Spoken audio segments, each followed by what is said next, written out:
Bien, bonjour à toutes et à tous et bienvenue pour ce webinaire sur la douleur chronique qui est hébergé donc par la formation continue de l'IFPEC Rennes. On va laisser du coup les participants rentrer dans la salle principale tranquillement pendant encore 3-4 minutes et puis on va ensuite démarrer le webinaire à proprement parler.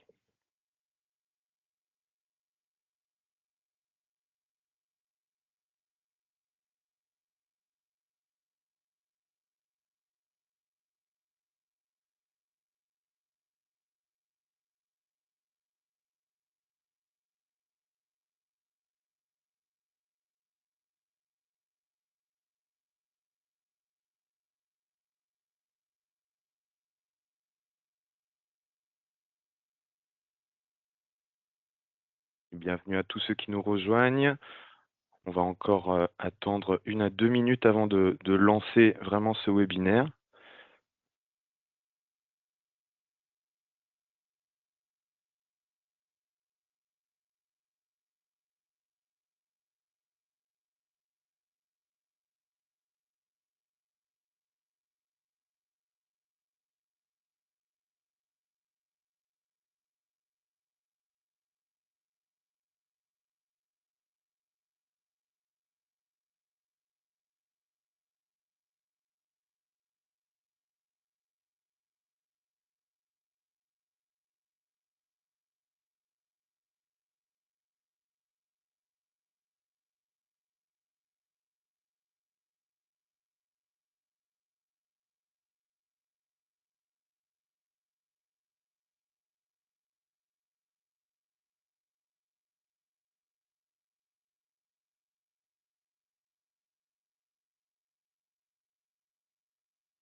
Bien, on va lancer du coup ce webinaire. Bonjour à toutes et à tous.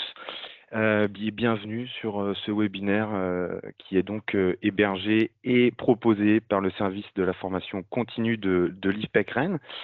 Aujourd'hui, au programme, on va parler de la douleur chronique. Alors, la douleur chronique, c'est évidemment une condition qui va toucher beaucoup de monde en France, à travers le monde. Alors, si les études pour savoir précisément combien de personnes sont touchées par cette condition sont assez difficiles bien à estimer avec précision, on peut quand même avoir un regard sur certaines d'entre elles qui tendent à montrer que 3 Français sur 10 souffriraient de douleurs chroniques, vivraient avec de la douleur chronique dans leur quotidien. Au-delà de cette prévalence qui est très élevée, eh bien, la douleur chronique, elle a des conséquences, que ce soit au niveau physique, au niveau de troubles psychologiques ou encore, évidemment, en termes d'isolement ou de différences sociales qui peuvent être induites par cette douleur chronique. Pour les professionnels de la rééducation, la douleur chronique, c'est aussi très souvent un réel challenge, un réel défi d'accompagner, de prendre en soin des patients, des personnes qui vivent avec de la douleur chronique, parce qu'il y a une grande complexité autour de cette condition. Et donc, on peut être démuni, on peut avoir peur, et on va, avec ce webinaire, essayer de comprendre quelques clés qui peuvent nous aider par rapport à cette condition. Au cours de ce webinaire, on va donc essayer d'explorer la douleur chronique sous l'angle du modèle biopsychosocial. On va essayer de comprendre avec nos spécialistes voilà, comment on peut appréhender ça de façon plus précise. Et on a donc pour ce faire 3 spécialistes qui vont représenter finalement chacun un des piliers du modèle biopsychosocial. Avant de les laisser se présenter à vous, je voudrais simplement bien vous dire que vous rappeler que ce webinaire sera disponible en replay et que pour favoriser les échanges, vous pouvez utiliser évidemment le chat de l'application et je me ferai un plaisir de relayer vos questions à nos 3 intervenants. Et je vais donc les laisser se présenter à vous. Je ne sais pas qui veut débuter, messieurs. Peut-être Thomas, si tu veux commencer. Oui, avec plaisir. Bonjour à tous. J'espère que vous m'entendez bien parce que je suis pas dans les conditions optimales. Je suis Thomas Ozinski, je suis kinésithérapeute de formation. Après, je me suis spécialisé dans les troubles musculo-squelettiques, donc j'ai plusieurs certificats en thérapie orthopédique obtenus en France et avec des partenaires étrangers. Et après, je suis revenu dans le monde spécifiquement de la douleur dans le cadre de ma thèse où je me suis intéressé au mécanisme de perception de la douleur chronique. Et voilà, donc je vais plutôt être représentant de la partie bio de par mon antécédent en musculo-squelettique et ma pratique en tant que formateur dans ce domaine-là. Merci beaucoup Thomas. Yannick, si tu veux prendre la suite. Ouais, bonjour à tous, je suis Yannick Bard-Cabusson, je suis aussi kinésithérapeute de formation. J'ai effectivement étudié et je me suis formé à un certain nombre de techniques de prise en charge de thérapie manuelle en début de carrière, et puis après j'ai doucement évolué vers on va dire d'autres types de pratiques d'accompagnement, donc à travers plusieurs diplômes universitaires, interuniversitaires. Donc aujourd'hui, je fais pas mal d'entretiens motivationnels, d'intervision, de supervision, et je suis aussi tabacologue, donc j'ai une certaine appétence pour tout ce qui est psychocomportemental. Donc je serai entre guillemets le représentant psycho aujourd'hui. Voilà, merci beaucoup. Merci Yannick. Et Nicolas, je ne sais pas si tu es là. C'est Si, vous notre m'entendez bien? représentant social. On t'entend très bien. Est-ce que tu veux Ouais, bien te présenter? ouais, je vais juste allumer la caméra 2 secondes, comme ça vous me voyez et l'éteindre, parce que pour être un bon sociologue, il ne faut pas être dans des conditions optimales non plus. Donc Nicolas Hitch, moi je suis docteur en sociologie et j'ai fait ma thèse au CHU de Poitiers sur la trajectoire de maladie, donc le parcours de soins des personnes qui sont atteintes de lombalgie chronique post-opératoire, donc de Failed Back Surgery Syndrome si vous connaissez, et prise en charge à l'aide d'un dispositif de neurostimulation. Et donc du coup, moi je suis euh, social dans le cadre de ce webinaire.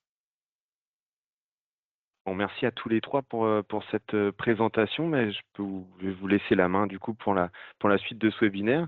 Je ne sais pas du coup qui veut prendre la main. Je crois que pour le départ, on va démarrer par une petite activité interactive. C'est bien ça.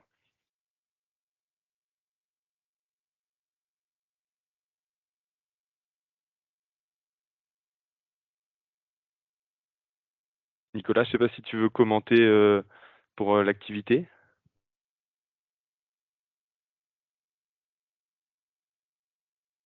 Ah, on a visiblement quelques petites difficultés avec à recevoir Nicolas.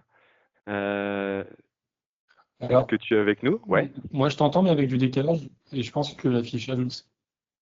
Non, je t'entends, il y a un petit peu de décalage. C'est pour le lancement de l'activité sur moi. Oui, tout à fait. Ouais. C'est que tu veux en dire un mot.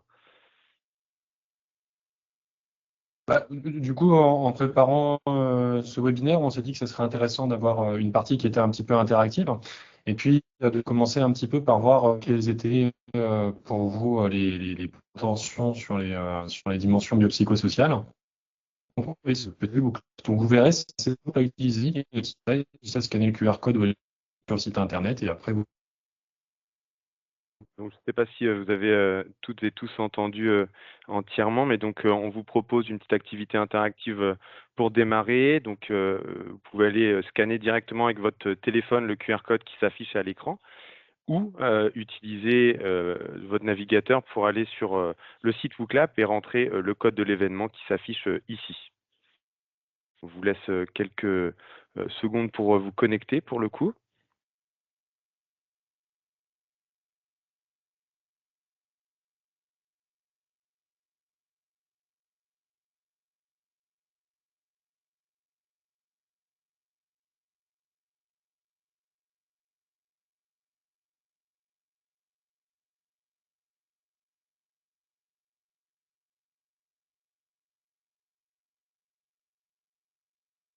Que les participants peuvent nous indiquer si ils réussissent à se connecter sur le WooClap.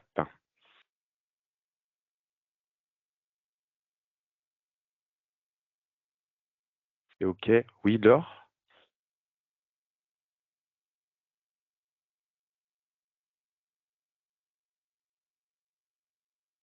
OK. OK.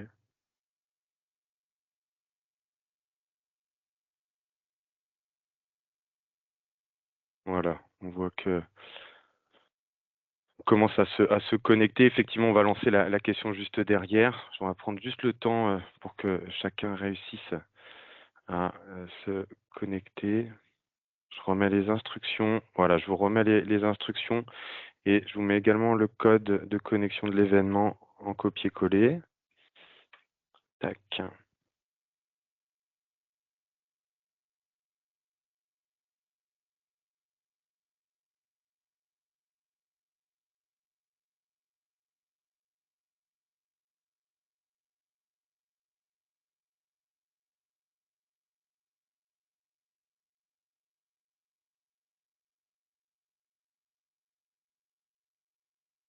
OK.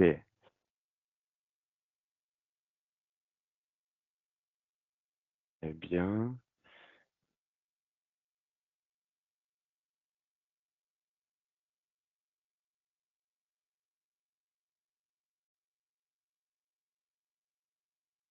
alors,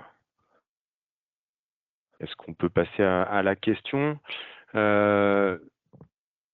Ouais, je vous laisse du coup introduire la question, messieurs, et puis on va pouvoir derrière lancer la discussion autour de cette première activité.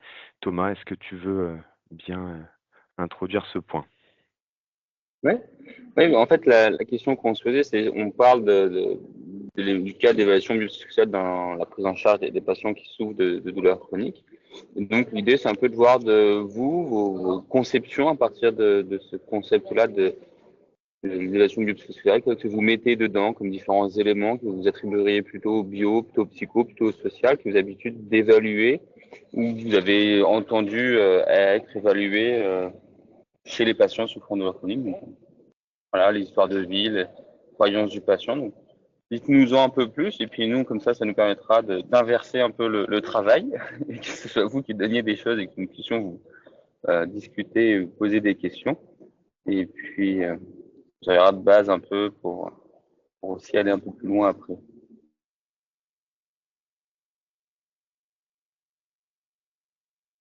Déficience.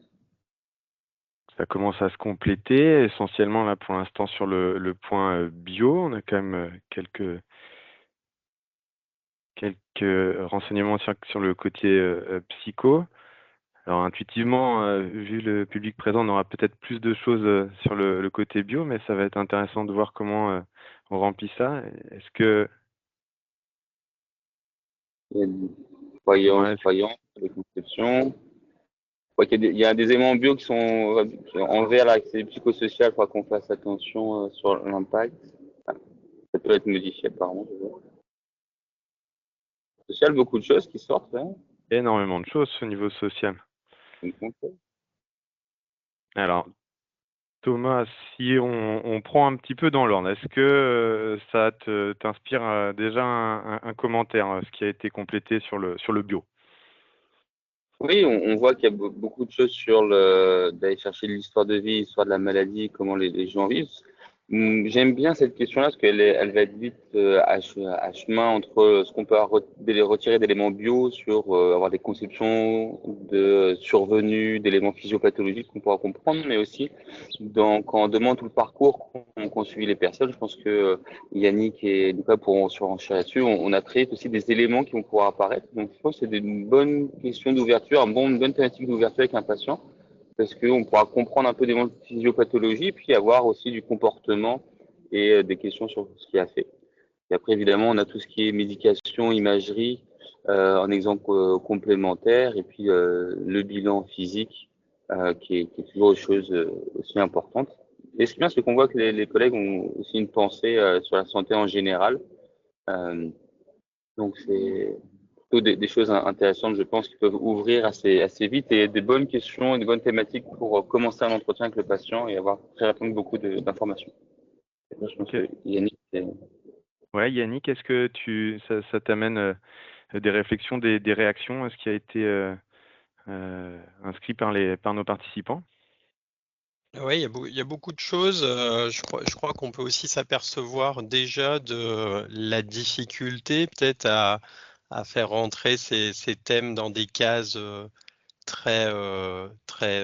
manière très, on va dire, imperméable, hein. On voit quand même qu'il y a des choses qui sont transversales et donc je pense que ça renvoie aussi à une difficulté qu'on retrouve dans la littérature et sur le terrain chez les participants qui nous disent que parfois le modèle dans son application, c'est pas forcément c'est pas forcément très clair en fait, puisque on va avoir des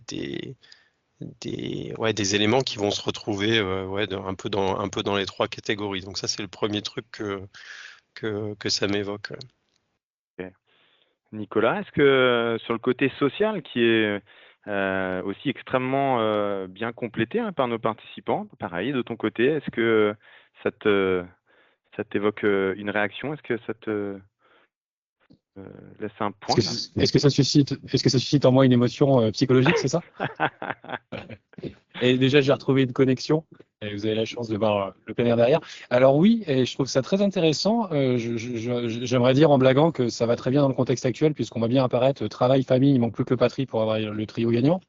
Mais non, ce que je trouve vraiment intéressant, c'est qu'on voit effectivement que la dimension professionnelle fait partie des préoccupations sociales. On voit que la dimension en ce qui a trait en fait aux aidants familiaux notamment, donc à la famille aussi, et aux impacts que peuvent avoir la maladie sur les relations sociales et les relations familiales sont bien évoqués. Ce que je trouve aussi intéressant, c'est de voir des fois un petit peu les liens qu'il peut y avoir avec la dimension notamment psychologique, parce que typiquement, ça peut poser la question de est-ce qu'une croyance est un phénomène uniquement psychologique et dans quelle mesure est-ce qu'une croyance n'est pas influencée par un phénomène social. Et je trouve ça intéressant que ce soit apparu 3 fois dans la dimension psychologique et a priori, je ne le vois pas dans la dimension sociale. Je note bien aussi la question financière hein, qui fait vraiment partie des problématiques. Ah si, une petite asymétrie sur le nombre d'occurrences tout de même. Et puis, tiens, c'est marrant d'évoquer aussi les drapeaux noirs. Ah ah, pourquoi les drapeaux noirs? Mais c'est vrai que les facteurs sociaux, mais comme d'autres facteurs hein, biologiques et psychologiques, sont pour certains considérés comme étant des drapeaux rouges ou des drapeaux noirs, et on verra qu'en fait, ils peuvent être un petit peu plus discutés que ça. Voilà ce que j'aurais tendance à dire à chaud. Peut-être avant de passer, merci pour vos réactions, peut-être avant de passer au cas clinique, peut-être qu'on s'entende bien sur les termes. On parlait de drapeau rouge, drapeau noir. Nicolas, est-ce que tu veux bien préciser un petit peu ce qu'on entend pour qu'on parle bien tous ensemble de la même chose sur ces drapeaux? Euh, alors, moi, je suis sociologue, donc du coup, je ne suis pas soignant, mais de ce que je comprends dans la littérature, il y a les drapeaux orange, drapeau rouge, drapeau noir, qui sont des facteurs, ou en tout cas des conditions qui sont censées alerter le professionnel de santé sur les risques qu'il peut y avoir à prendre en charge un patient. Typiquement, dans la dimension sociale, il y a un drapeau que je trouve toujours assez étonnant, c'est celui de la procédure judiciaire. Considérer qu'un patient qui est en procédure judiciaire, c'est au moins un drapeau rouge, si ce n'est un drapeau noir. Alors que moi qui travaille du côté de l'expérience patient et des patients, en fait, un patient qui revendique ses droits parce qu'il n'y a pas eu une bonne prise en charge, c'est juste revendiquer les droits. Donc la notion de drapeau est censée pouvoir guider, de ce que j'en comprends, mais n'hésitez pas à compléter, les professionnels de santé dans leurs actions. Et en même temps, on voit bien que les conditions de définition de ces drapeaux sont dépendantes de facteurs exogènes, quoi. Yannick, Thomas, peut-être juste pour compléter sur ce point-là.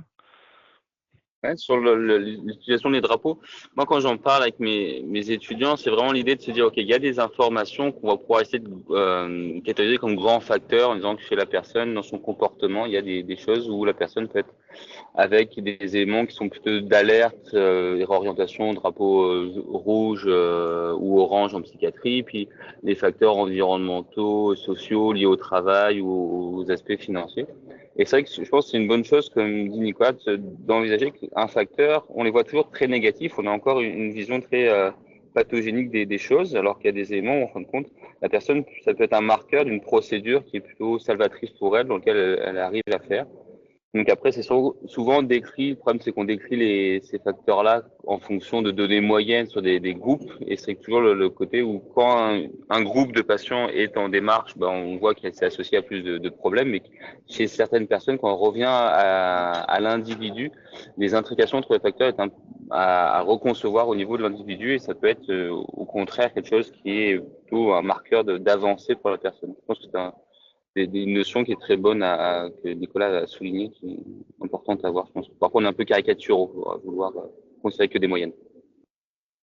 Oui, et il y a une réflexion sur le chat, c'est finalement la couleur du drapeau est vraiment en fonction de chaque situation selon l'analyse, et c'est un bon exemple, ce drapeau au rapport aux procédures.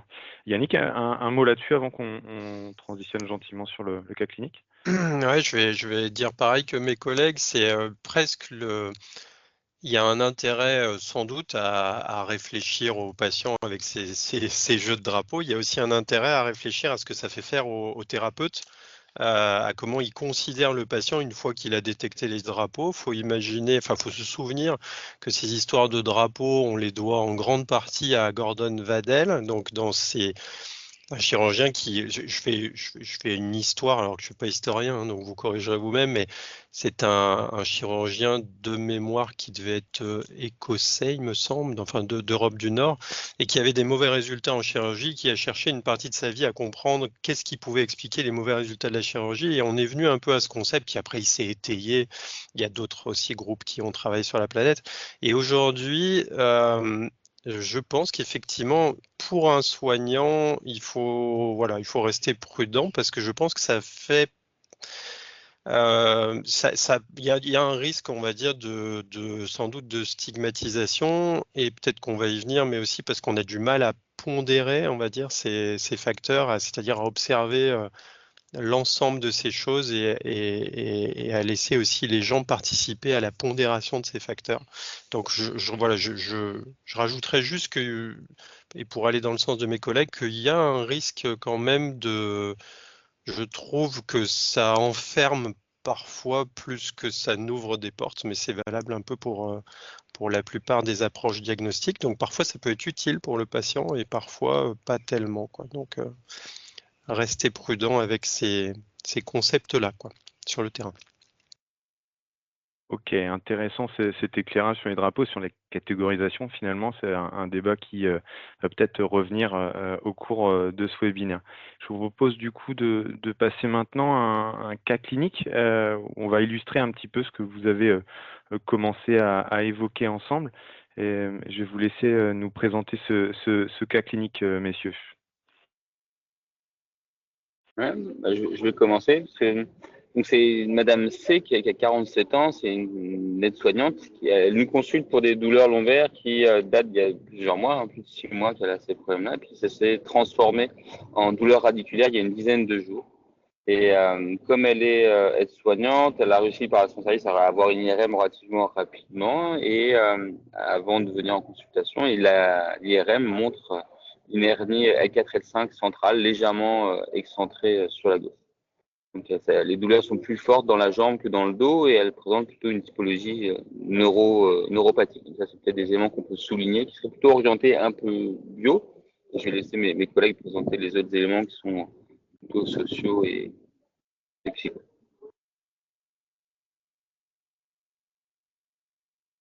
Yannick, si tu veux. Oui, donc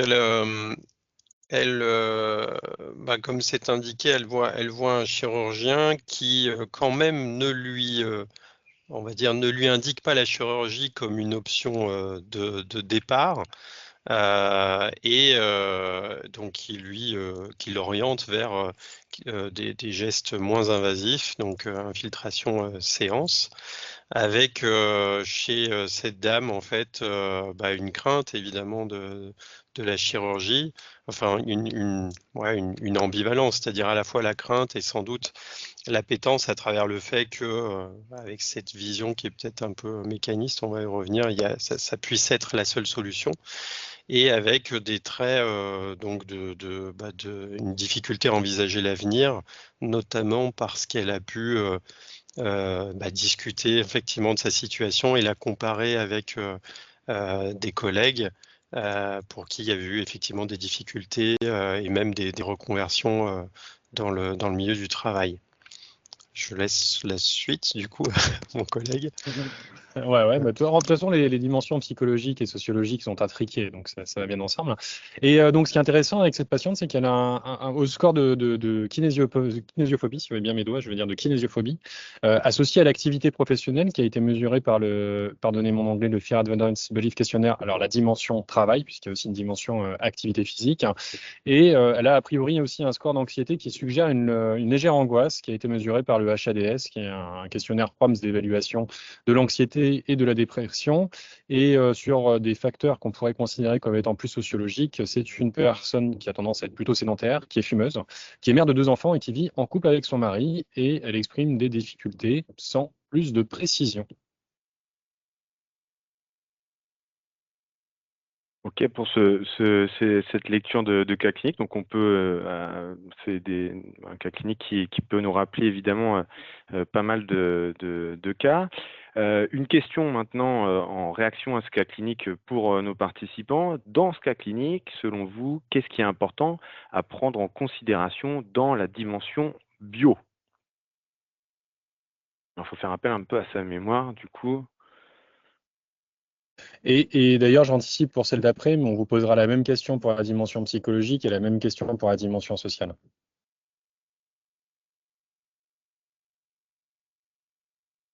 C'est joli, il y a un discal qui apparaît en gros en rouge comme ça. C'est vraiment, oui, c'est très sympathique. C'est une décoration qu'on aime beaucoup. Alors,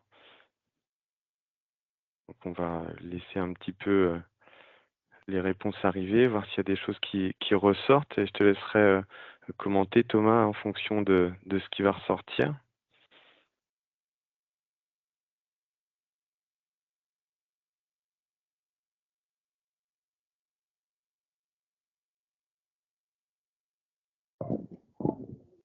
La douleur, on a le mot radiculalgie aussi qui revient, vernis. L'aspect des topographies, la catégorisation, hein, l'idée que ce soit déjà catégorisé comme neuropathique, certains l'ont relevé. Le fait que l'imagerie montre la hernie, ça c'est un des éléments qui ressort souvent.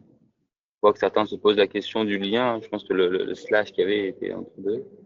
L'âge aussi est un facteur intéressant. On sait qu'en vieillissant, les gens ont plus de lésions anatomiques et ont aussi plus de douleurs, sans qu'on sache forcément bien le lien entre les deux.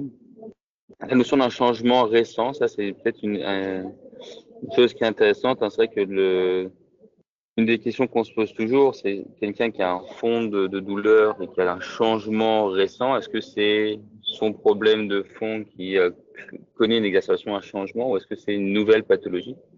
Parce qu'on a tout à fait le droit d'avoir la peste et le choléra. Donc toujours la question de savoir quand il y a un changement aigu, qu'est-ce que c'est.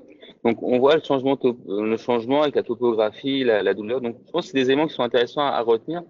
Bah, si je reviens un peu, parce que le fait qu'on ait discuté de drapeau, ça, pendant que vous continuez à écrire, moi je vais dire un peu ce qui me passe par la tête, mais le fait qu'on ait discuté des drapeaux, c'est vrai que cette notion de changement aigu, de trajet, une topographie radiant dans le membrane inférieur, quoi que ce soit, et que ce soit quelque chose de nouveau, c'est vrai que ça pose la question de vérifier qu'il n'y ait pas d'éléments d'alerte autres, hein, que la personne n'ait pas de troubles vésico-sanitariens, de paralysie ou autre qui pourrait justifier une réorientation rapide. Mais après, on sait que le chirurgien a dit non, donc c'est peut-être un élément que j'aurais mis aussi dans le bio, dans le côté un peu l'urgence. Il y a une personne qui l'a mis en avion chir, qui peut me souligner après ça c'est mes représentations, mais je considère que comme disait Mark Twain, quand on a un marteau tous les problèmes sont des clous, et je pense qu'un chirurgien, et lui il aime bien enlever les choses, donc s'il considère qu'il n'y avait rien à enlever, c'est que peut-être en fin de compte les éléments bio n'étaient pas si alarmants que ça. Donc moi ça m'oriente sur le côté où la dimension bio ne serait pas un élément d'alerte. Je ferai mon examen et je vérifierai, mais il n'y a rien de très inquiétant. Donc je pense que c'est un élément à retenir. On sait que la hernie c'est peut-être aussi un élément à retenir, parce qu'on sait que les données de méta-analyse montrent que la prévalence est un peu plus forte des lésions anatomiques chez les personnes qui sont douloureuses. C'est un facteur de risque qui multiplie par 2 les problèmes, mais c'est pas non plus une grosse évolution. On sait que les facteurs psychologiques peuvent avoir le même poids, voire supérieur. Donc, dire qu'il y a un problème de radiculopathie pourrait m'orienter sur une mécanistique, le côté neuropathique aussi. La présence d'une hernie peut faire une image biologique qui justifierait qu'il y ait un événement nociceptif qui participerait à l'expérience douloureuse de la personne. Mais ça serait qu'une petite partie des choses. Donc, je suis assez d'accord sur l'ensemble des éléments qui sont relevés par les camarades.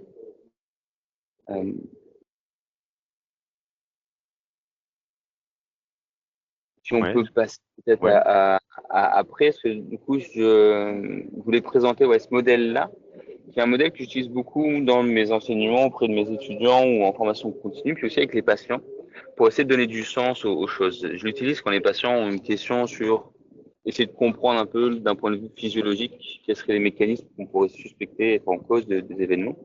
Donc là, je vous propose un truc qui est très simple avec des éléments à gauche qui, en fin de compte, l'hexagone représente l'organe périphérique, que ce soit un rachis, un genou, quoi que ce soit, où on peut avoir sensation et action qui se font à ce niveau-là. Et cet élément-là d'organe périphérique est relié au système nerveux central par le système périphérique en orange ici, qui sert là dans ce qui nous intéresse plutôt à la transmission sensorielle, mais qui est aussi une composante de la transmission motrice. En disant que voilà, déjà si je peux être conscient de quelque chose qui se passerait dans ce que j'appelle mon corps, c'est bien parce que il y a une connexion entre un organe qui m'abriterait, qui serait le cerveau en bleu en haut, et le reste de mon organisme. Ce qui peut expliquer que quand on a des lésions sur ce trajet-là, on a des changements où aussi on peut faire des changements de perception de l'état du corps en modifiant l'activité de ce canal de transmission.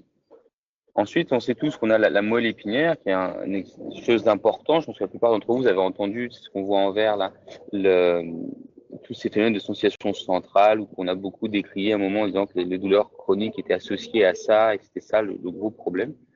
Et on a aussi tous en tête le modèle du portillon de Melzack et Wall sur le côté où il y a des changements dans la communication qui peuvent apparaître au niveau de la corne dorsale et expliquer des variations de symptômes. Donc moi j'aime bien présenter ça en disant voilà, déjà pour la personne il y a l'aspect où il y aurait la hernie, le disque, qui va envoyer une information potentiellement via le canal, et puis cette information-là va être traitée par la moelle. Donc déjà dire qu'il y a plusieurs étapes.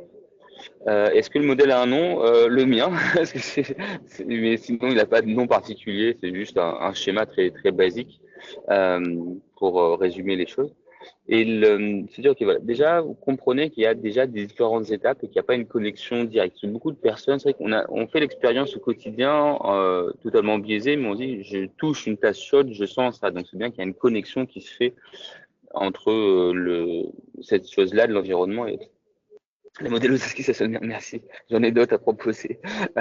Et donc déjà dire que c'est cette étape-là, puis après on rajoute en violet un élément que j'aime bien moi rajouter. Cette notion de Butler l'appelle la boîte à pharmacie dans ses vidéos ou autre, mais c'est-à-dire qu'on a le tronc cérébral qui permet de connecter notre monde intérieur qui serait abrité dans le cerveau en bleu et le monde extérieur. Et qu'en fin de compte, cette boîte à pharmacie peut créer de l'opium, des antalgiques naturels, du cannabis, de la sérotonine, ou ne pas en créer et faire de la facilitation. Et du coup, on peut avoir dans cette boîte à pharmacie les outils pour dire on fait remonter l'information ou on ne fait pas remonter l'information. Et puis après, il y a le côté de dire, ok, votre cerveau, vous savez qu'il doit être disponible et faire l'intégration de plein d'informations, vos souvenirs, ce que vous concevez sur cette chose-là, ce qu'on vous en dit, ce que vous avez déjà vécu. Et il va mélanger toutes ces informations-là antérieures, les informations actuelles qui remontent vers lui. Et en fonction de comment est sa configuration, il va donner lieu à une expérience consciente.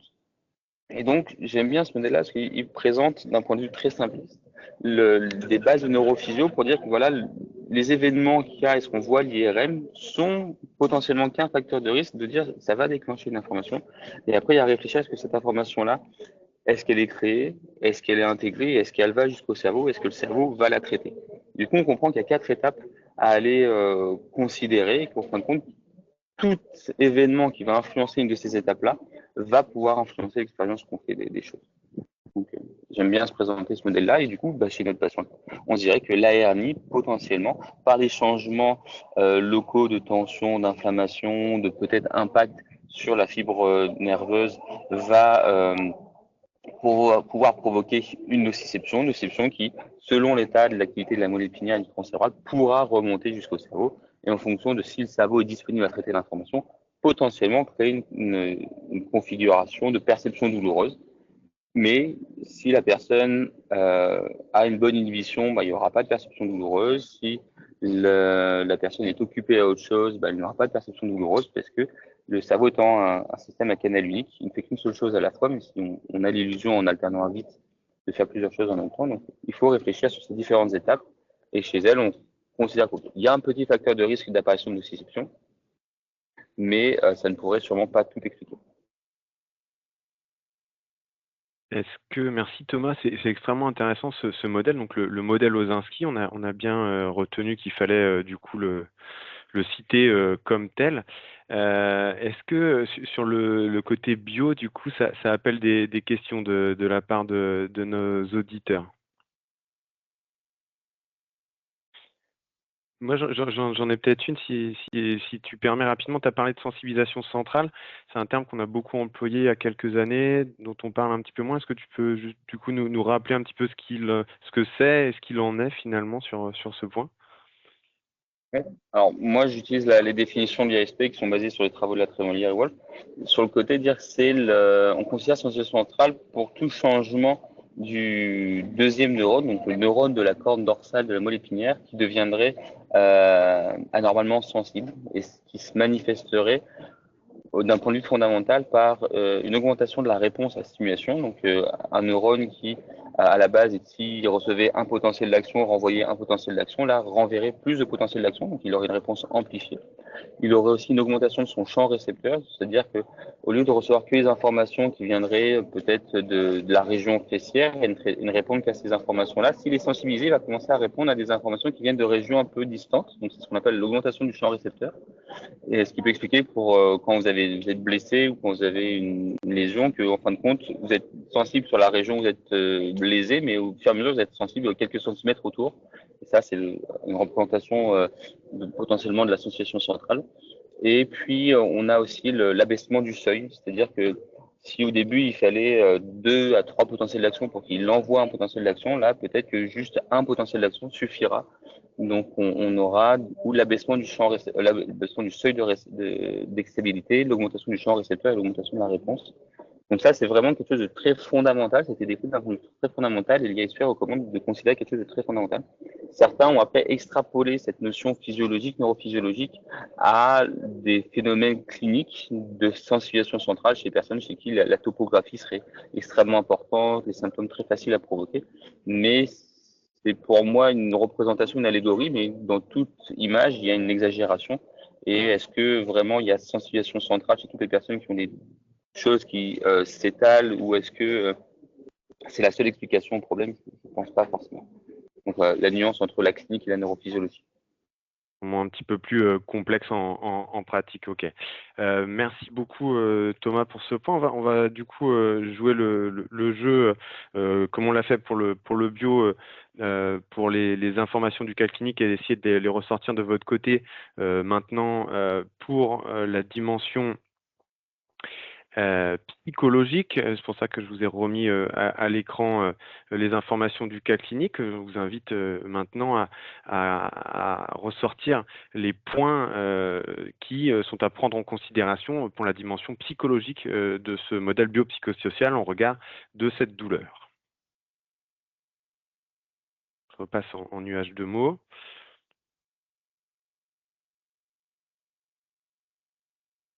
La kinésiophobie est énorme pour l'instant, Yannick.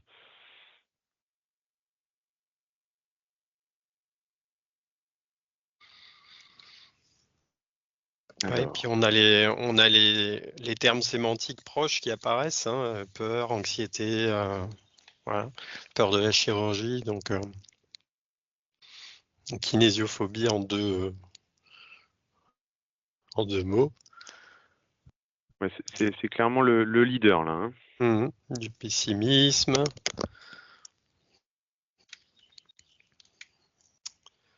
L'angoisse, donc toujours les variations sémantiques.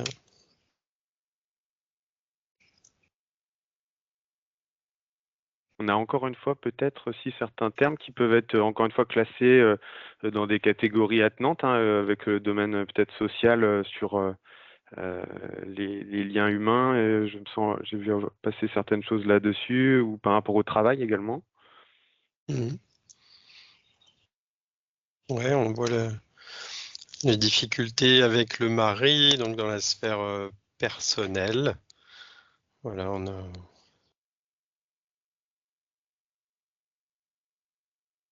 Effectivement, on a quelqu'un qui nous fait remarquer qu'il y a un petit glissement, petite extrapolation de ce qui a été dit dans le cas clinique à travers les mots. Alors ça, c'est quelque chose qui est eu, je pense, un peu humain, hein, et c'est ce que disait un peu métaphoriquement Thomas quand il disait que toute image est exagérée. Et on a un peu ça aussi avec les mots, hein. On a toujours des petits glissements comme ça, et je crois que c'est un peu l'empathie des thérapeutes qui fait que dans leur écoute des gens, ils vont mettre un peu d'eux-mêmes dans ce qu'ils ont cru comprendre, et alors on va produire comme ça des petits glissements qui sont pas forcément problématiques. Toute la question va être de qu'est-ce que ça appelle après, qu'est-ce qu'on va faire, et à quel point on peut être aidant, ou alors effectivement parfois ça peut être aussi des freins effectivement à la thérapie dans un certain nombre de cas. Ok, est-ce que tu veux que je passe à ta dia suivante du coup Ouais, bien sûr, ouais, commenter allez, ça? pourquoi Ouais. pas. Alors du coup, évidemment, on m'a demandé de parler un peu de ce thème psycho, enfin de cette partie du modèle.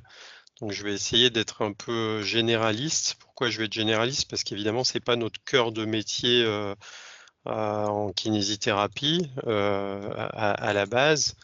Donc je vais rappeler la douleur en tant qu'expérience. Alors là aussi, je joue sur les sémantiques parce qu'en fait, on pourrait dire que c'est peut-être pas une expérience, ou le mot est peut-être trop généraliste, mais je le trouve intéressant pour aborder cette partie psycho en fait. Alors moi, je suis très clinicien, hein, donc c'est pour aussi aider les gens qui nous écoutent à y voir plus clair sur le terrain.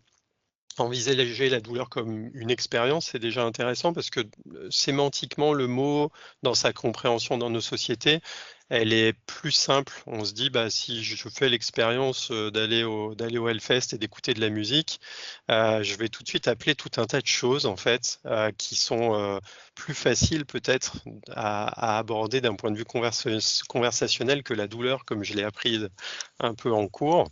Je vais aussi insister sur la notion de douleur et souffrance très brièvement. Donc, ça n'est pas un synonyme. Donc, il faut juste se mettre d'accord sur les mots, mais donc se souvenir aussi que beaucoup de personnes souffrent de douleurs qui sont assez fréquentes, donc qui sont soit persistantes complètement dans le temps, soit qui font des crises très régulières, et puis qui pour autant ne s'engagent pas sur une démarche de soins en fait. C'est même la plus grosse part de l'humanité, puisqu'on a des études qui ont tenté de capter ça. On a appelé ces modèles le modèle de l'iceberg, enfin le symptôme iceberg.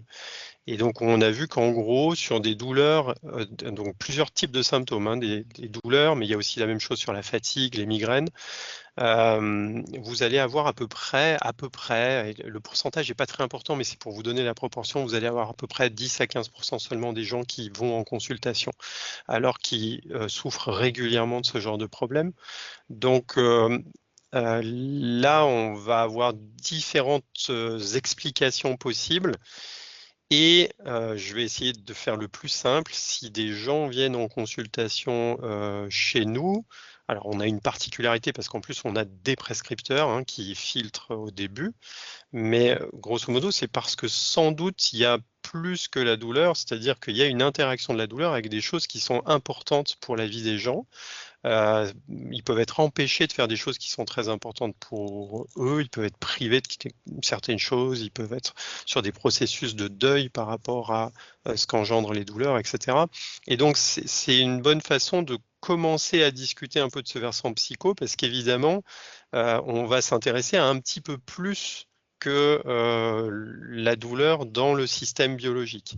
Mais ce qu'a présenté Thomas est très intéressant, et ça, si on réfléchit à ces trois colonnes qui finalement étaient pas très imperméables, en fait, vous avez vu sur le schéma de Thomas que il y a tout un tas de prédispositions du cerveau, tout un tas d'habitudes de traitement de l'information sensorielle pour arriver sur une perception qui font que, évidemment, toute la sphère psychosociale va avoir un impact aussi sur comment finalement est perçu le début du problème de ce qui se passe dans les tissus, c'est-à-dire de notre hernie et peut-être de notre conflit disco-radiculaire. Je voudrais aussi ajouter que, et ça c'est très important, ne mélangeons pas psychopathologie, c'est-à-dire vraiment des problèmes de santé mentaux pour lesquels il y a tout un tas de critères diagnostiques, il y a ces fameux drapeaux orange, etc., avec l'expérience psychologique de quelque chose. Parce que parfois, c'est un peu ce qui fait dire aux thérapeutes somaticiens, dire bah, c'est pas pour moi, je vais pas commencer à poser des questions sur la vie privée des gens parce que ça me regarde pas, ou ce patient, en fait, il a pas de trouble majeur, j'ai pas l'impression qu'il soit psy, c'est-à-dire psychiatrique, et donc ça c'est aussi important à comprendre. Donc on ne travaille pas, nous les somaticiens, on n'a pas de compétences parce qu'on n'a pas ça dans nos formations de choses qui a trait à la psychopathologie, mais par contre l'expérience psychologique d'une expérience, d'un vécu est importante et va avoir des répercussions en fait sur le ressenti, sur le pronostic, c'est-à-dire l'évolution par exemple des douleurs dans le temps. Donc concrètement, et pour un clinicien, quand on est dans ce champ psycho, on va dire les objectifs de la conversation, c'est-à-dire ce qu'on va cibler, ça va tourner autour de grandes questions de type, je vous l'ai mis, qu'est-ce que le patient pense de la douleur, qu'est-ce qu'il pense de cette expérience, qu'est-ce qu'il ressent en fait. Donc ça veut dire que le ressenti, attention, hein, vous voyez les mots sont des pièges des moments. Qu'est-ce qu'il ressent bien sûr dans son corps, où est la douleur, à quelle intensité, est-ce qu'elle bouge, mais aussi qu'est-ce qu'il ressent sur le plan émotionnel. Est-ce que cette douleur, elle le met en colère, est-ce qu'elle lui fait faire des choses ou éviter des choses, etc. Et vous voyez, c'est une question qui dérive naturellement vers qu'est-ce qu'il fait de cette expérience, avec cette expérience, c'est-à-dire à quel point il est capable de fonctionner avec, et qu'est-ce qu'il fait aussi contre cette expérience, et notamment par exemple dans les évitements. Et vous savez que naturellement un kinésiophobe, c'est-à-dire quelqu'un qui a peur de bouger, va faire beaucoup pour éviter de bouger, éviter totalement, éviter subtilement, etc., etc. Sur le plan peut-être des capacités, les Anglais ils parlent de skills, vous savez que cette conversation elle va s'organiser bien sûr autour de capacités d'écoute. Alors là c'est évidemment très important. Elle va tourner autour de l'organisation de ce qu'on écoute, l'organisation des informations. Donc ça c'est pas toujours très facile. On a vu tout à l'heure que quand j'ai parlé un peu des drapeaux, il y a un grand risque avec nos biais cognitifs à nous et notre propre expérience de d'éteindre et d'interpréter les choses. Pas forcément de manière utile pour le patient. Donc il y a des capacités à organiser les informations et il y a des capacités de guidance. Alors là c'est très vaste, mais ça veut dire qu'il y a des capacités du thérapeute à utiliser certains outils qui sont larges, hein. Même le savoir-être peut être un outil pour aider le patient à justement faire quelque chose de cette expérience, faire avec cette expérience et qui puisse être en tous les cas plus fonctionnel. Si on peut passer juste à la diapo suivante. Bien sûr, c'est passionnant ce point. Ouais, ok. Je vous ai fait une petite diapo juste pour essayer d'être concret, parce que c'est bien un reproche qui est tout à fait compréhensible, c'est que parfois on parle et puis c'est intéressant, mais il faut savoir qu'est-ce qu'on fait concrètement avec cette dimension. Alors je vous ai mis quelques points comme ça, c'est-à-dire qu'il n'y a pas forcément de vérité absolue, mais il me semble que dans un cas clinique comme ça va être intéressant de bosser sur plusieurs axes. Donc j'en ai proposé 3, peut-être que les auditeurs ils en rajouteront quelques-uns. Le premier, c'est on sent que cette personne elle a une vision qui est plutôt mécaniste de sa douleur, c'est-à-dire un peu comme ce que disait Thomas, peut-être qu'il n'y a pas dans la tête des gens de système vraiment de modulation et que si je pose ma main sur une plaque, ça vient tout de suite et que J'ai envie de dire, il y a pas de, il y a qu'un chemin, il y a qu'un neurone en fait qui monte directement, pourquoi pas. Donc ça va être les outils qu'on va utiliser, ils sont dans le champ là éducatif. Alors les psys parlent de psychoéducation, nous on peut parler pourquoi pas d'éducation thérapeutique du patient, etc. Ça veut dire créer des ouvertures, essayer d'écouter ce que le patient dit, puis peut-être lui poser des questions ou l'inviter à la réflexion pour, je dirais pas et surtout pas le contredire, mais pour l'inviter à voir peut-être les choses d'une façon un petit peu différente. Et après, on verra ce qu'il en fera, peut-être rien, mais lui proposer quelque chose qui est un petit peu différent comme vision. Et c'est pour ça que je vous ai mis en haut à gauche, cultiver la flexibilité. Je vais pas monopoliser la parole, mais une vision mécaniste de la douleur, c'est une vision rigide. Une vision de quelqu'un qui est capable de dire, bah oui, ce qui se passe dans mon dos compte, mais le stress compte, ce qui se passe dans ma famille compte aussi, et je vois bien qu'il y a des interactions avec ces douleurs, c'est déjà une vision plus flexible. Et donc sur les questions qu'on pourrait, alors il y en a aussi des tonnes, hein, on pourrait lui demander à cette personne pourquoi, à son avis, le chirurgien dit que c'est pas la première option. Parce qu'après tout, dans une vision purement mécaniste, la personne pourrait dire, bah, il n'y a qu'une option, c'est celle de la chirurgie. Et comme on pourrait s'appuyer sur le statut un peu du chirurgien et dire, bah, finalement, soit il n'a pas de temps pour m'opérer, soit c'est peut-être parce que il y a des possibilités de modulation qui sont autres que la chirurgie. On pourrait lui demander depuis quand, à son avis, cette hernie discale, elle existe. Et ça nous amènerait sur des notions d'éducation qui diraient bah, sans doute que cette hernie existait avant que vous rencontriez votre problème douloureux. Pourquoi pas? Là aussi, alors évidemment, il faut savoir ce qu'on fait. Hein, il faut avoir des études, des choses, des dessins, des choses à proposer aux gens. Et ça peut créer une petite inflexion dans cette rigidité de représentation. Deuxième point, bah, vous l'avez dit, le neuroticisme pronostic, c'est-à-dire ce que vous avez mis dans le nuage de mots sous forme de pessimisme. Donc là, on pourrait là aussi proposer, puisque le pessimisme, c'est ça va mal finir ou ça va durer toute ma vie jusqu'à la chirurgie, par exemple. Donc, vous voyez, quelque chose de très rigide. On pourrait utiliser des outils. Alors, je vous ai mis TOS, c'est les thérapies orientées solutions. Je vous ai mis TCC, c'est des outils de thérapie cognitivo-comportementale. Poser des questions du type parlez-moi de patients ou de collègues, puisqu'on a vu que cette personne avait fait un apprentissage un peu vicariant, chez d'autres collègues ça s'est mal passé, donc ça va mal se passer chez moi. On pourrait lui poser des questions sur est-ce que vous n'avez pas autour de vous, ou parlez-moi des gens autour de vous qui, eux, ont réussi à éviter la chirurgie, voire sont bien accommodés à l'hernie, voire non plus mal, alors qu'on leur avait diagnostiqué une hernie discale. Vous avez d'autres techniques, alors je vous ai mis probabilité du pire pour ceux d'entre vous qui font un peu des TCC, c'est ce qu'on appelle les flèches descendantes. Je vous l'ai mis dans les notes, peut-être dans les questions, je vous en reparlerai. Je vais accélérer un peu.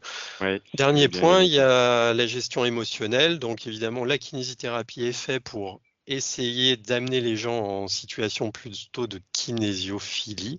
Et puis la régulation TCC ACT. Donc on va essayer d'amener les gens à travailler avec un petit peu plus de tolérance à leurs émotions et à leurs douleurs. Voilà les points qui me paraissaient intéressants peut-être à travailler. ACT, c'est la thérapie d'acceptation et d'engagement. C'est une psychothérapie, mais qui est ouverte à plein de praticiens. Et je termine juste là-dessus parce que on peut utiliser des petits outillages pour s'aider. Bien entendu, le piège, c'est de ne pas tomber dans une psychothérapie parce que nous ne sommes pas psychothérapeutes. Mais la psychothérapie est destinée à des problèmes de psychopathologie. Quelques éléments empruntés à de la psychothérapie sont plutôt pour aider les gens à réguler des expériences psychologiques, allez, on va dire mineures. Donc attention à bien faire le distinguo entre les deux. Merci pour ces précisions, Yannick. C'est vrai que c'est utile. On va last but not the least, le socio est important et c'est vrai, Nicolas, que on est un petit peu en retard sur le timing. Est-ce que tu veux qu'on passe directement à ton commentaire ou on laisse quand même un petit peu de temps de réponse tout de même? Ça peut être intéressant à nouveau de jouer le jeu par rapport aux éléments à prendre en considération sur la dimension sociale. Alors, même s'il y a déjà des choses qui sont ressorties dans les dans les cas précédents. Ça, de mon point de vue, là, je vais me permettre une petite réflexion. C'est vrai que dans nos formations de professionnels de rééducation, c'est sûrement, Nicolas, le point sur la socio ou la dimension sociale, où on est vraiment, je crois, le plus loin, ou peut-être les plus mal à l'aise, pas forcément sur l'identification, mais sur qu'est-ce qu'on en fait, voilà, on peut se questionner sur ces informations-là, qu'est-ce qu'on en fait derrière. Bon, on peut en faire plein de choses, mais d'ailleurs, tu vois, je trouve que c'est marrant qu'on soit en retard. Et je suis un peu taquin, hein, je préviens tout le monde, mais je suis connu comme étant taquin. Mais c'est intéressant quand même de se rendre compte que sur au moins 40 minutes de cas clinique, ben, on voit qu'il reste 3 minutes pour la dimension sociale. Et finalement, non, non, mais je dis ça en blaguant et en taquinant, mais finalement, on voit bien que parmi l'ensemble des préoccupations, et notamment celles qui ont trait préférentiellement au métier de masseur kinésithérapeute et de façon plus générale de la santé, sur la dimension biologique et la dimension psychologique, bah, la dimension sociale, elle passe un petit peu à la trappe, mais aussi par manque de temps, donc c'est intéressant. Et puis, qu'est-ce qu'on peut en faire? Ben, on peut en faire plein de choses, parce que bah, typiquement, l'arrêt de travail, ça, parce que je vois que ça apparaît en gros, ça suggère une baisse de capacité financière. Alors, il y a des dispositifs qui existent. Alors, le fait d'être marié, c'est poser la question de comment est-ce que ça se passe dans l'entourage et notamment avec le conjoint, donc d'essayer de l'interroger. Il y a des aides aussi qui peuvent être mises en place si y a une personne qui a une incapacité. La dimension travail va avec arrêt de travail, mais pose la question de l'organisation du travail et des dispositifs qui peuvent exister, etc., etc. Donc, du coup, moi, je vais vous dérouler rapidement, et attention parce que je peux parler vite, les points qui me semblaient particulièrement importants dans ce case report. Alors, la première chose, c'est le fait que la personne a 47 ans. Alors, la 47 ans, l'âge, c'est une notion qui est intéressante parce qu'en soi, on n'est ni jeune ni vieux. C'est toujours la société qui nous définit par rapport à un âge. Hein, il y a encore 2 siècles, l'espérance de vie à naissance était de 25 ans. Donc, les 47 ans, c'était une vieillarde. Pour la SNCF, on est adulte à partir de 12 ans. On commence à être démarché par les Montesquieu Scana à partir de 60 ans. Donc, en fait, 47 ans, on voit que ça se recontextualise dans un contexte social. Et ce qui est intéressant à prendre en considération, c'est que ce 47 ans, il s'inscrit aussi dans les logiques de solidarité professionnelle. 47 ans, c'est ni trop jeune ni trop vieux. C'est un âge sur lequel on peut compter sur les plus jeunes. Et pour les plus jeunes, ça sera une solidarité professionnelle considérée comme normale. Donc, ça, c'est un facteur qui est plutôt positif pour elle.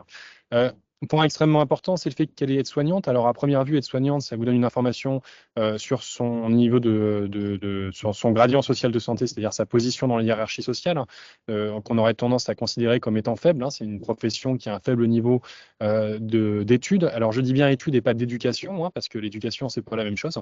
Ça a été mis tout à l'heure, mais un faible niveau d'études. Et du coup, un faible niveau de revenus. Mais par contre, la grosse distinction, c'est qu'elle est soignante, donc elle a un fort capital social en santé. Elle connaît des professionnels de santé. Et d'ailleurs, ça avait été noté par Thomas assez instinctivement à la lecture, c'est qu'elle a trouvé un IRM en seulement 10 jours, ce qui est absolument impossible aujourd'hui en France, puisque c'est 30 jours en moyenne dans le public et 20 jours dans le privé. Donc, elle a pu faire jouer ses relations. Et ça, c'est extrêmement important de voir quand on prend en charge un patient, c'est de voir quelles sont les ressources, et notamment les ressources de l'entourage et les ressources de ce, qu'elles soient entourage professionnel ou familial, qu'il peut développer pour améliorer sa situation de santé. Alors, la typologie neuropathique est intéressante d'un point de vue sociologique aussi. Alors déjà parce que ce diagnostic ne repose que sur des mots. Et donc, quelle est l'importance accordée aux mots par des professionnels de santé, a fortiori quand il y a une prédominance forte de l'imagerie. Hein. Donc, généralement, la dimension neuropathique est plutôt diagnostiquée tard, ou en tout cas prise en charge tard par les professionnels de santé. Vous avez aussi une problématique, c'est que s'il y a une composante neuropathique, bah, a priori, les traitements morphiniques ne sont pas très efficaces. Et du coup, elle risque d'en avoir, et pour le coup, elle risque aussi d'avoir les effets indésirables qui y sont associés. Et à ce titre, j'avais fait une étude pour l'Association francophone pour vaincre les douleurs, mais les traitements morphiniques ont des impacts sur la qualité de vie, enfin les effets indésirables de ces traitements ont des impacts sur la qualité de vie des personnes qui en prennent. Donc ça, c'est un élément qui est extrêmement important. Un deuxième niveau, il était intéressant aussi de se dire que le rendez-vous qu'elle avait pris avec le chirurgien, c'est un chirurgien avec qui elle avait travaillé et que ça, c'est quand même un facteur positif qui lui permet d'avoir une forme de confiance supérieure en ce chirurgien. Mais d'ailleurs, on peut aussi se dire que c'est la recommandation du chirurgien dans ce case report est assez étonnante parce que généralement, il y a quand même un antagonisme entre les chirurgiens et les rhumatologues, sachant que la rhumatologie est en plus une spécialité qui n'existe qu'en France. Et les rhumatologues vont dire n'allez surtout pas vous faire opérer par un boucher et les chirurgiens vont dire aux patients la picouse, ça sert à rien. Et là, on est dans le cas d'un chirurgien qui va lui conseiller une approche qui est moins invasive. Ce qui, certainement, alors ça peut être un très bon chirurgien, mais c'est aussi certainement un conseil qui est donné avec d'autant plus de pertinence qu'il connaît bien cette personne. Donc, je disais, la préconisation d'infiltration est quand même assez rare en réalité de la part d'un chirurgien. Et ce qui est intéressant aussi, c'est la peur de la chirurgie. C'est vrai, hein, on a tous peur, enfin, je présume en tout cas, d'être opéré, a fortiori sous anesthésie générale. Euh, mais ce qui est aussi très important, c'est de bien l'informer pour bien la préparer. Alors, on voit qu'elle fume, hein. Et donc, en fait, le fait de consommer du tabac, c'est un facteur de risque et post-opératoire. Puis aussi de préparer la sortie d'hospitalisation, parce qu'elle dit qu'elle a peur de la chirurgie. On imagine spontanément à cause des facteurs biologiques. Mais la peur, ça peut être aussi, bah, quand je serai chez moi, qu'est-ce que je peux faire? Qui s'occupera de mon mari, qui s'occupera de mes gosses, quelles ressources j'aurai. Et donc là, on arrive sur une partie qui est importante, c'est la préparation de l'hospitalisation, de la sortie d'hospitalisation, et puis aussi d'arriver à donner une information éclairée et qui pour autant ne soit pas anxiogène. Tout à l'heure, j'ai vu dans la dimension psychologique effet nocebo ou placebo, mais en réalité, ces effets contextuels, hein, qu'on appelle comme ça, sont des effets contextuels par rapport à des facteurs sociaux. Donc là, c'est l'information qui sera transmise qui va générer soit justement de la peur, ou au contraire, rassurer la patiente. Alors, autre point important, hein, c'est qu'il y a un pessimisme car il y a des collègues qui en souffrent. Alors oui, déjà c'est vrai parce que déjà enfin, j'ai écrit un article sur le sujet, mais des personnes avec un faible gradient social de santé ont une prévalence des lombalgies chroniques qui est plus importante que la population générale et en particulier les personnes avec un haut gradient social de santé, donc typiquement les cadres et les professions intermédiaires. Et en plus de ça, ils ont une sévérité des douleurs qui est généralement plus importante. Sont en plus de ça généralement des professions sur lesquelles c'est compliqué d'avoir une adaptation professionnelle. Alors déjà parce qu'il y a un faible niveau d'études, donc à partir de là, quand vous n'avez pas le bac, comment est-ce que vous faites pour rentrer sur un nouveau parcours? Et puis aussi parce que finalement, leur corps, c'est leur seul outil de production, donc ça devient très compliqué bah là, une chaise ergonomique quand vous êtes aide-soignante, ça suffit pas, quoi. Donc c'est un point qui est important et sachez quand même, je vous le dis, parce que qu'est-ce qu'on en fait de cette information-là? Et ben là, dans ce cas-là, réflexe, c'est orientation vers un travailleur social, l'assistante sociale de secteur, l'assistante sociale de l'hôpital, hein. L'idéal étant de constituer un dossier pour la maison départementale pour le handicap avec une reconnaissance de la qualité de travailleur handicapé qui permettra de débloquer notamment la prestation de compensation du handicap, adaptation du véhicule, hein. Si elle peut plus conduire parce qu'elle a mal à la jambe et au dos, bah, peut-être qu'une voiture automatique, ça peut lui changer la vie et ça, c'est pris en charge. Ça peut être une personne qui va être chez elle pour faire les courses. Ça fait partie de ces prestations de compensation du handicap. En réalité, il existe une multitude de dispositifs sociaux, malheureusement trop méconnus et trop peu mobilisés, qui pourraient très largement aider ces patients. Alors, un point sur la kinésiophobie, puisque ça apparaît dans la dimension psychologique, hein, mais non. Alors, la kinésiophobie, dans ce cas-là, n'est pas pour moi une problématique psychologique, mais une problématique purement sociale. Et je vous invite, quand vous utilisez des questionnaires d'évaluation, à réfléchir comment est-ce que sont construits ces questionnaires d'évaluation et pas juste à vous fier à des scores et à des cut-offs, hein.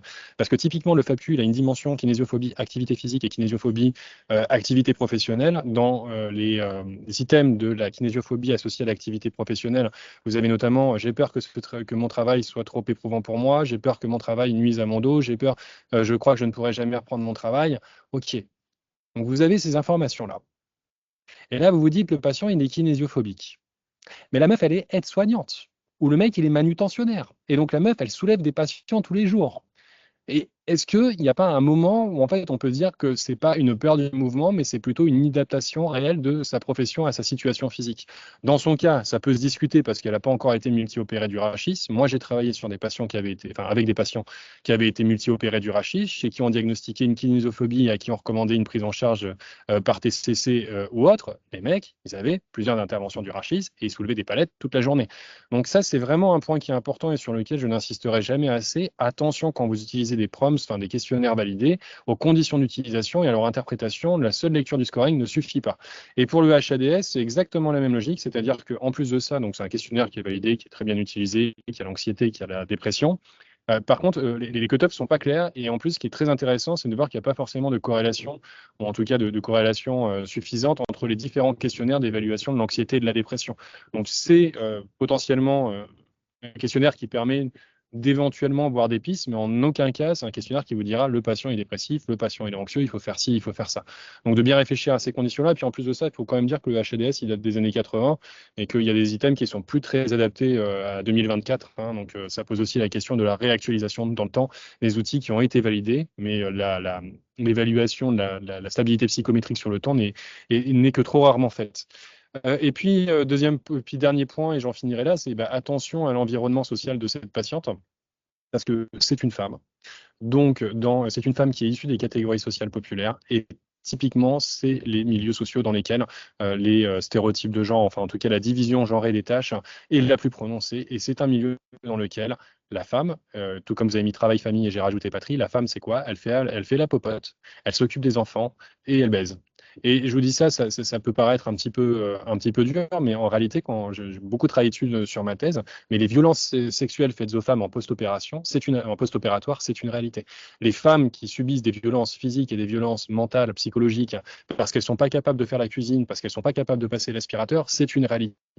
Donc, dans ce genre de situation, a fortiori chez les femmes des milieux sociaux populaires, se préoccuper de l'environnement social, c'est important. Et là encore, il y a des dispositifs qui peuvent exister. Je vous parlais de la PCH pour les aides à domicile, des choses comme ça. Ça peut permettre de la soulager au moins un temps. Voilà, je suis allé très vite, mais je pense que l'essentiel est dit. C'est vraiment passionnant. Ça rajoute un éclairage, surtout une profondeur. Moi, il y a 2 points finalement sur ce que tu disais, Nicolas. Il faut se renseigner, beaucoup de choses existent sur les possibilités finalement au niveau social. Et ça, c'est un point, je suis pas sûr qu'on soit tous bien au courant de ça. Après, la difficulté, c'est de réussir à prendre en compte la profondeur, la réalité de la situation. Et tu l'as bien illustré, je trouve, avec ce point sur le sexisme, effectivement. Et ça, c'est un point qui est très, très important à prendre en compte dans nos prises en charge au quotidien, nos prises en soin du quotidien.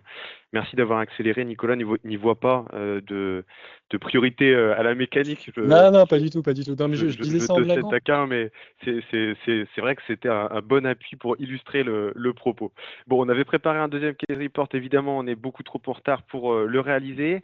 On va clôturer là-dessus, on va remercier chacun des auditeurs et surtout nos 3 spécialistes. Merci beaucoup Nicolas et Yannick, merci Thomas, merci aussi Florine de l'équipe de la FC de l'IPEC qui a beaucoup bossé pour que ce webinaire puisse se faire. Thomas et Yannick ont des formations qui sont à l'affiche à l'IFPEC dans les mois à venir. 11 et 12 octobre pour Yannick et Thomas, la date tombera bientôt. Peut-être Nicolas, on aura le plaisir de faire quelque chose aussi ensemble. Et donc, si vous êtes motivé pour en savoir plus, pour aller un petit peu plus loin, eh ben, on sera très content de vous accueillir dans ces formations avec la formation continue de l'IFPEC. Je vous souhaite une bonne fin de journée. Merci de nous avoir suivis à toutes et à tous. Au revoir. Merci beaucoup. Au revoir. Merci, au revoir. Au revoir.